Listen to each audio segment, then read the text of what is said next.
Hey guys, welcome back to my channel. நான் உங்கள் மதுமிதா. இன்றைக்கி வீடியோக்குள்ளே போகிறதுக்கு முன்னாடி ப்ளீஸ் நம்ம சேனலை சப்ஸ்கிரைப் பண்ணுங்கள். சப்ஸ்கிரைப் பண்ணிவிட்டு வீடியோஸ் எல்லாம் பாருங்கள். இன்றைக்கி நம்ம ஹேர் க்ரோத்துக்கான ஒரு நல்ல ஹேர் ஆயில் தான் பார்க்க போகிறோம். ஸோ நான் என்ன ஹேர் ஆயில் யூஸ் பண்ணுறேன் அப்படின்றதான் இந்த வீடியோவில் உங்கள் கூட ஷேர் பண்ண போகிறேன். ஸோ அதுக்கு தேவையான ஃபர்ஸ்ட் இன்க்ரீடியன்ட் சீமகத்தி இலை, கருஞ்சீரகம், வெந்தயம், கருவேல மரப்பட்டை. இது இல்லைன்னாலும் பரவாயில்ல. நெக்ஸ்ட் வந்து சோத்து கத்தாழையோட ஜெல்லை மட்டும் எடுத்து வச்சுருக்கேன்.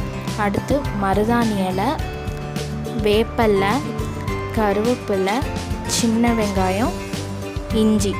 அடுத்து முருங்கைக்கீரை இலை, ஓமவல்லி இலை, வல்லாரை, அடுத்து செம்பருத்தி பூவோட இதழ்.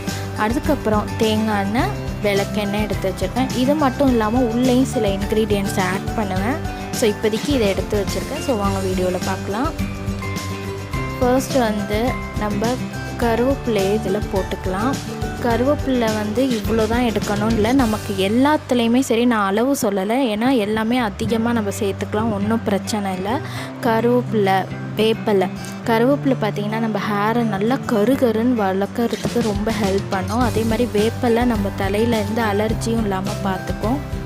அடுத்து வந்து மருதாணி ஆட் பண்ணுறேன். மருதாணி வந்து க்ரே ஹேர் வராமல் வந்து தடுக்குது. அடுத்து வந்து சீமகத்தி இலை. சீமகத்தி இலை வந்து தலையில் பொடுகு வராமல் பார்த்துக்கும். அதில் அவ்வளோ நன்மைகள் இருக்குது. அது யாருக்கும் தெரியுமா என்னன்னு தெரியல. ஸோ இப்போ தெரிஞ்சுக்கோங்க. அதே மாதிரி வல்லாரை வந்து பால்னஸை ரெடியூஸ் பண்ணிட்டு ஹேர் க்ரோத்தை வந்து இன்க்ரீஸ் பண்ணும். அடுத்து முருங்கைக்கீரை இலை. எல்லாத்தையுமே ஒன்றா சேர்த்து அரைச்சி நான் பேஸ்ட்டாக இங்கே வச்சுருக்கேன். அடுத்து என்ன அரைக்க போகிறோன்னா ஓமவல்லி இலை. ஓமவல்லி இலை வந்து நமக்கு க்ரே ஹேர் இருந்துச்சுன்னா அதை கொஞ்சம் கொஞ்சமாக பிளாக்காக மாற்றி, எல்லாமே ஹெர்பல்ன்றதுனால லேட்டாக தான் ஒர்க் ஆகும். அடுத்து பார்த்திங்கன்னா செம்பருத்தி பூவோட இதழ். இது ரெண்டையும் இப்போ நல்லா கிரைண்ட் பண்ணி எடுத்துக்கலாம். இது பாருங்கள், பார்க்கையிலே இவ்வளோ கருப்பாக இருக்குன்னு. இதையும் வந்து இதோட சேர்த்துக்கலாம். நம்ம எல்லாமே நம்ம வீட்டில் வளர்க்குற செடியிலேருந்து தான் நான் எடுத்து செஞ்சுருக்கேன். எல்லாமே சூப்பரான இன்க்ரீடியன்ட் நம்ம ஹேர் க்ரோத்துக்கு. நெக்ஸ்ட் வந்து பார்த்திங்கன்னா தனியாக இதெல்லாம் அரைச்சி தான் சேர்க்கணும். இப்போ நான் சின்ன வெங்காயம் எடுத்திருக்கேன், இஞ்சியும் எடுத்திருக்கேன். இதை நீங்கள் நிறையா கூட எடுத்துக்கலாம். இது இந்த அளவு தான் சேர்க்கணுன்ட்டு இல்லை, எல்லாமே நீங்கள் நிறையாவே எடுத்துக்கோங்க. இப்போ இதையும் அரைச்சி இதோட சேர்த்துக்கலாம். முடிஞ்ச அளவுக்கு இதை அரைச்சி இப்படியே சேர்க்காமல் இதுலேருந்து சாறு எடுத்து சேர்த்திங்கன்னா இன்னும் நல்லாயிருக்கும். ஏன்னா கசடு அதிகமாக சேர்ந்துருச்சு.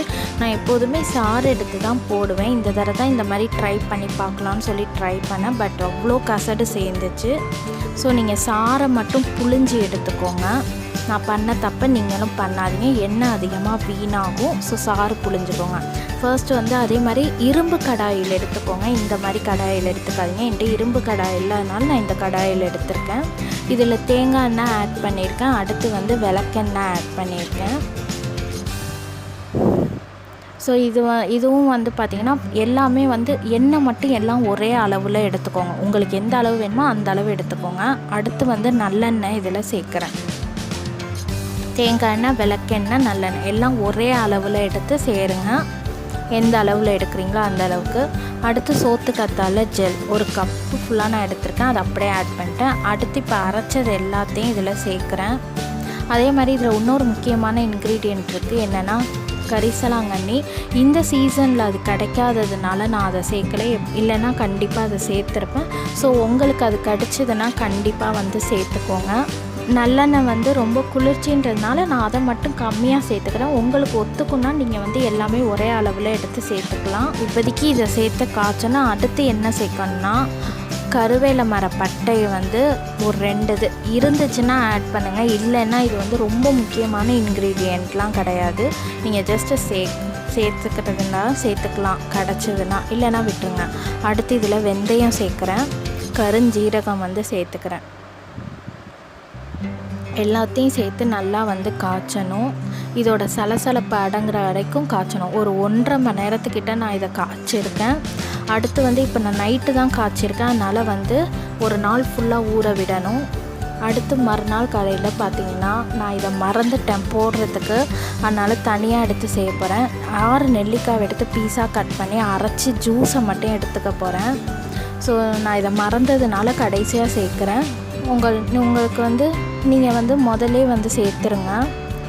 எண்ணெய் காய்ச்சையிலே இதையும் ஊற்றி காய்ச்சிருங்க. நான் மறந்துட்டேன்றதுனால தனியாக ஊற்றி காய்ச்சிறேன். இதில் இப்போ தேங்காய் எண்ணெய், நல்லெண்ணெய், விளக்கெண்ணெய் 3 எண்ணெயுமே சேர்த்து ஊற்றி காய்ச்சிறேன். இதையும் நல்லா சத்தம் அடங்குற வரைக்கும் காய்ச்சி எடுத்து அதோடு நான் சேர்த்துருவேன். ஸோ முடிஞ்ச அளவு எல்லாத்தையும் சாறு புழிஞ்சு காய்ச்சுங்க, இல்லைன்னா கசடு உங்களுக்கு அதிகமாக சேர்ந்துடும்.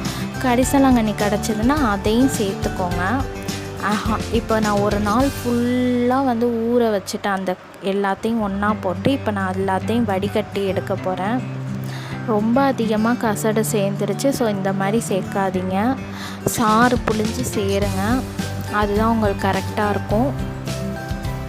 ஸோ எண்ணெய் மட்டும்தான், எண்ணெயோட அளவு தான் முக்கியம். எல்லாம் எந்த இதில் எண்ணெய் எடுக்கிறீங்களோ அந்த அளவில் எல்லா எண்ணெயும் ஒரே அளவாக எடுத்துக்கோங்க. இதில் இப்போ விட்டமின் இ கேப்சியூலோட ஆயிலை வந்து நான் சேர்க்க போகிறேன். இந்த அளவுக்கு வந்து நான் 6 விட்டமின் இ கேப்சியூலோட ஆயில் வந்து எடுத்துக்கிறேன். ஸோ நீங்கள் இதை விட அதிகமாக எண்ணெய் காய்ச்சிட்டிங்கன்னா நீங்கள் இன்னும் அதிகமாக டேப்லெட்ஸ், அதாவது விட்டமின் இ கேப்சியூல் வந்து எடுத்துக்கணும். ஸோ இப்போ நமக்கு ஹேர் ஆயில் வந்து ரெடி ஆகிட்டு, இந்த ஹேர் ஆயில் யூஸ் பண்ணுறதுனால செம்ம க்ரோத் இருக்குது. நான் ஹேர் கேர் சீரீஸ் முடிஞ்சோடனே என்னோடய ஹேரை வந்து காட்டுறேன், அப்போ நீங்களே தெரிஞ்சுப்பீங்க. இந்த வீடியோ உங்களுக்கு பிடிச்சிருந்தால் லைக் பண்ணுங்கள், ஷேர் பண்ணுங்கள், மறக்காமல் நம்ம சேனலை சப்ஸ்கிரைப் பண்ணுங்கள்.